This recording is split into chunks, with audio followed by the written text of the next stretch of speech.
Good morning, guys do 8º ano. Tudo bem com vocês? Espero que sim.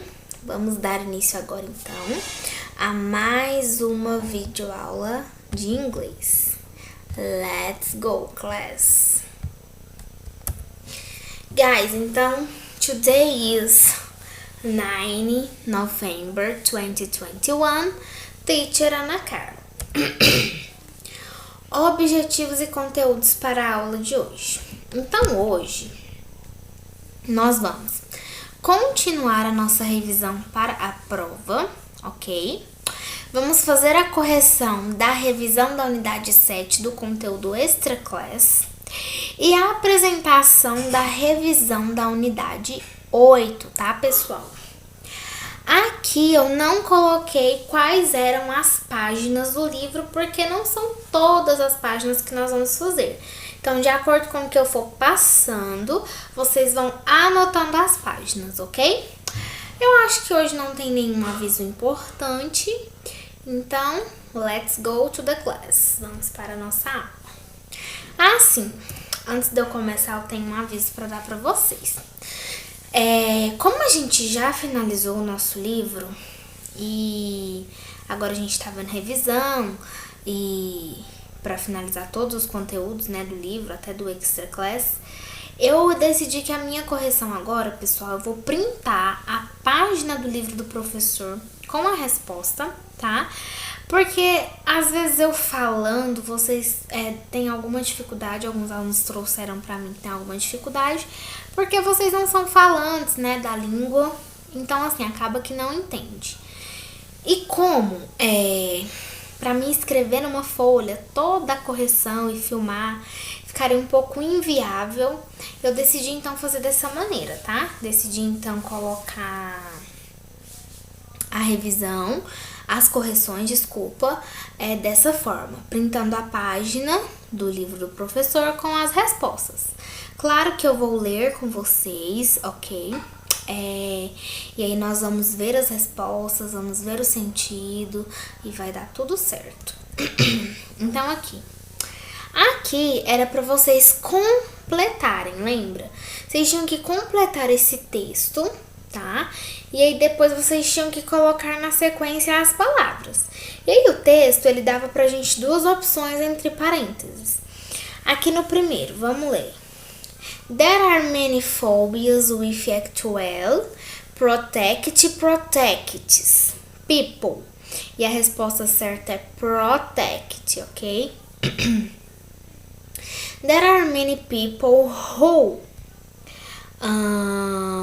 are afraid of heights. Então, a resposta certa, are.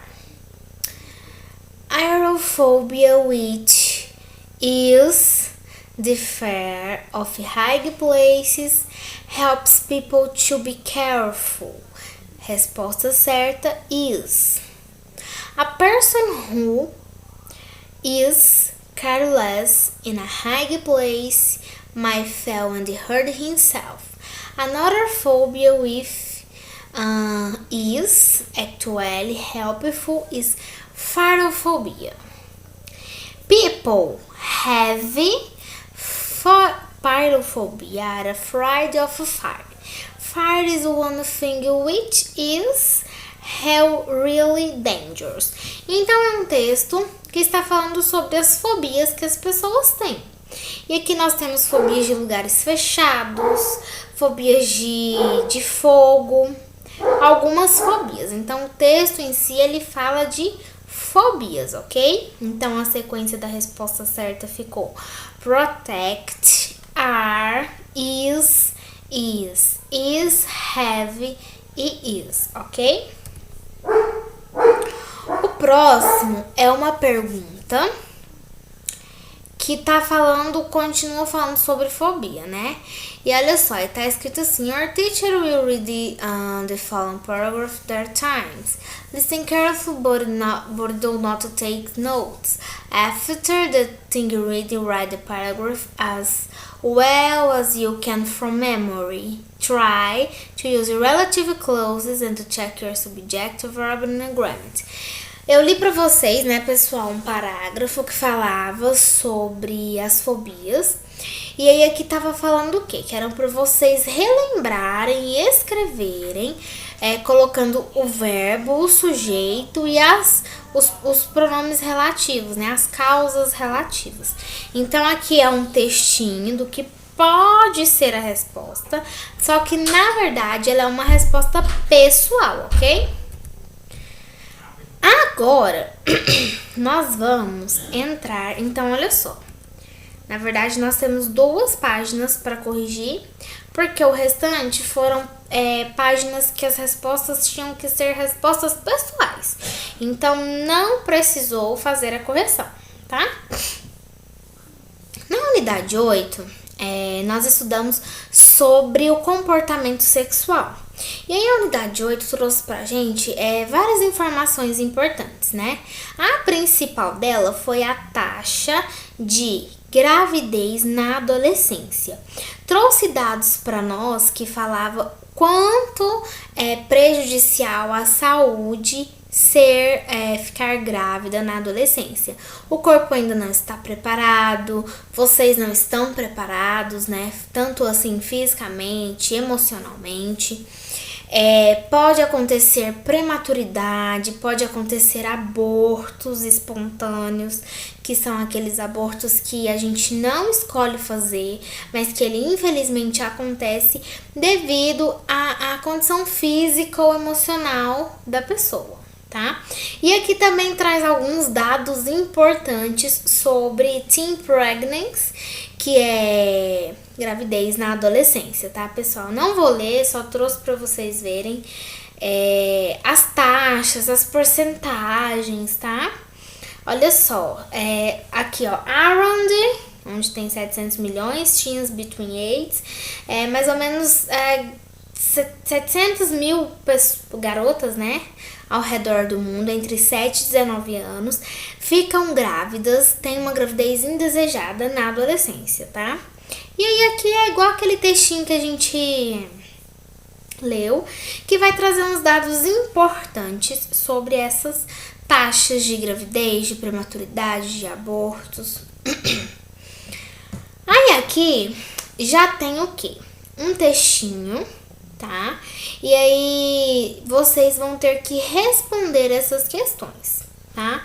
Questão number 1. Since you are the target public of this folder, write the feelings you have when you see information like and the ones above. Vocês vão ter que procurar informações públicas, ok? Escrever aqui sobre esses dados, essas estatísticas, tá? A número 2, vocês vão falar sobre os diversos problemas que pode ter uma gravidez na adolescência e o que você acha disso, tá? E na número 3, olha só, the folder brings information about us. Search the internet and write down some information on Brazil situations on the matter. Lá nesse folder, isso aqui é um folder que está trazendo uma informação para nós. Só que esse folder que traz essa informação sobre gravidez na adolescência e comportamento sexual, ele é lá dos Estados Unidos. A número 3, vocês vão pesquisar se existe alguma campanha aqui no Brasil que vai informar os adolescentes, os pais, né, a comunidade em geral sobre esses dados, sobre a importância de se ter uma informação sobre comportamento sexual, sobre o motivo porque não se pode ficar grávida na adolescência e vocês vão pesquisar, ok? Aí aqui, gente, nós temos formal versus informal English, que é aquilo que eu já expliquei pra vocês. Linguagem informal, linguagem informal, tá? Aí tem algumas regrinhas, vocês podem ler, tá? Super fácil. Igual eu falei nos outros vídeos que eu gravei, eu não vou ficar traduzindo mais tudo ao pé da letra, tá?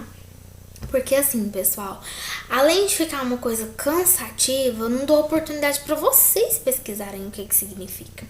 Claro que se for uma palavra que vocês nunca tenham visto, me procurem, tá? E aí eu traduzo para vocês. Mas caso assim, nessa tradução forçada, o vídeo inteiro eu não vou fazer mais, vou fazer uma tradução mais por cima, para dar a oportunidade de vocês pesquisarem o que significa o texto, a palavra, a frase, ok? E aqui, pessoal, nós temos também outras atividades. Deixa eu ir falando as páginas, né, para vocês do livro. O nosso conteúdo de Extra Class, ele começa, na verdade,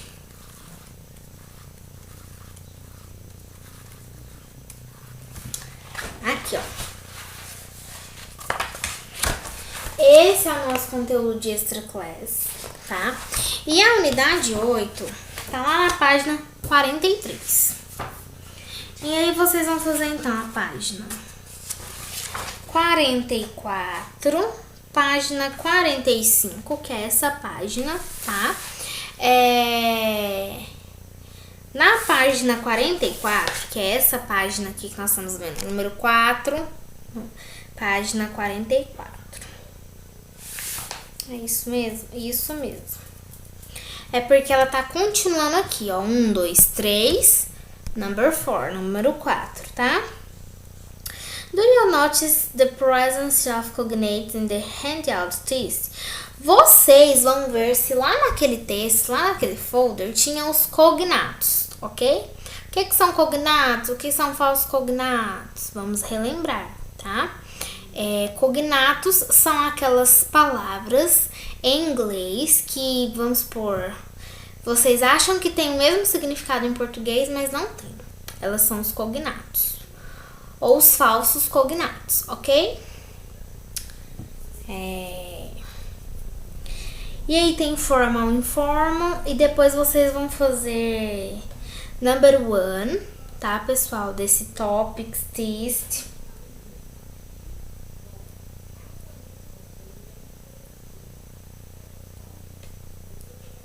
Olha só. Lá na número 1, não sei se eu coloquei aqui pra vocês. Essa daqui, ó. Good writers choose information that is important for their topic. Choose sentences from the handout and to write about each of the topics. Then organize a paragraph with sentences about to the topic. Each paragraph you have 4 sentences. The theme, of course, will be the pregnancy. Think of an audience and use formal and informal English accordingly. Então, vocês vão escrever, pessoal, informações sobre o tópico de gravidez na adolescência, tá? E aí aqui nós temos os tópicos, que vocês vão ter que escrever em tópicos, e vocês também vão ter que escrever em forma de texto, tá? Aí nós temos a número 3, lá da página 45, olha só, now. Número 2, vocês têm que marcar a sentença correta. Na número 3, now imagine 2 different contexts. Join a partner and the one of you will write an email about them, while the other will write an official letter about the same them. At the end, she asks, compare your results, check use formal and informal language. Vocês vão criar, então, 2 situações, 2 contextos. Um contexto, você vai estar conversando com um parceiro, com um amigo, de maneira informal. Então, vocês podem usar abreviações, vocês podem usar a linguagem da internet. E no outro, vocês vão estar fazendo uso da linguagem formal. Então, vocês vão escrever 2 pequenos textinhos. Hi, how are you? Hi, how are you? Good afternoon. Esses pequenos cumprimentos, né? Como você tá? Estou bem, I'm fine and you, ok? E na outra, lembrando que vocês podem conversar informalmente, escrever, né, informal. Na outra, vocês já vão ter uma escrita mais formal, tá? Isso na página 45. Aí, na página 46, nós temos aqui esse textinho que é do would, ok? Would you like some tea, dear? Do you want some tea, mate? Would you like to come with me to gym? Do you wanna come with me to gym? Está falando então sobre o uso do would, né? Ela pergunta primeiro se ele gostaria de tomar um chá. E aí depois ela pergunta, do you want some tea, mate? Depois ele pergunta se ela gostaria de ir à academia com ele, né? E a mesma linguagem, ok? E aí vocês vão ter que falar o seguinte, nessas duas linguagens, tem uma linguagem formal e tem uma linguagem informal. Do you notice any difference between the sentences? Qual é a diferença nessas sentenças? Já dei a resposta, né, pessoal? Uma é linguagem formal e a outra é uma linguagem informal, tá? Lembrando que o would é uma forma, assim, mais formal da gente perguntar se a pessoa quer, né? O would, se a pessoa gostaria, né? E aí, na número 1, lá da página 47, que é essa outra chartzinha, tá? Assim, ó. Would you a chocolate? E aí, vocês vão ter que dar sequência na escrita, tá? E nós temos os quadrinhos de 1 a 6. Vocês vão escrever diferentes tipos como as pessoas fariam perguntas usando o would e de acordo com o que elas estão segurando, tá bom? Na próxima aula eu vou corrigir com vocês. E pra finalizar, deixa eu ver se é o final. Ainda não. Lá na número 2, vocês vão fazer if you will want to the turn relaxes about into informal language. How would they go? Vocês vão fazer, né, substituindo o would lá para as outras frases que vocês criaram aqui, substituir o would por uma linguagem informal, ok? E para finalizar, na página 48, vocês vão fazer uma pesquisa, tá? Let's make it our own handout for a campaign Agnes Team Progress. Vocês vão fazer então uma campanha, uma produção, falando sobre a importância de prevenir a gravidez na adolescência e sobre a importância de usar preservativo, de se prevenir durante as relações sexuais. Vocês podem colocar imagens, vocês podem colocar figuras, pesquisar, escrever. Façam um folder, um folheto, ok? Tragam dados, estatísticas, fatos, né? Facts and statistics are very important. Então, vocês vão ter que colocar fatos e as estatísticas. Então, vocês vão pesquisar e vão criar, ok, pessoal? Pessoal, no mais é isso então, tá? Finalizamos aqui agora mais uma aula. Finalizamos agora a unidade 8, a revisão da unidade 8. Semana que vem eu trago a correção dessa unidade, ok? A partir de agora estou no WhatsApp com vocês, tá? Bye bye, see you. Qualquer dúvida é só entrar em contato com a teacher. Thanks, guys.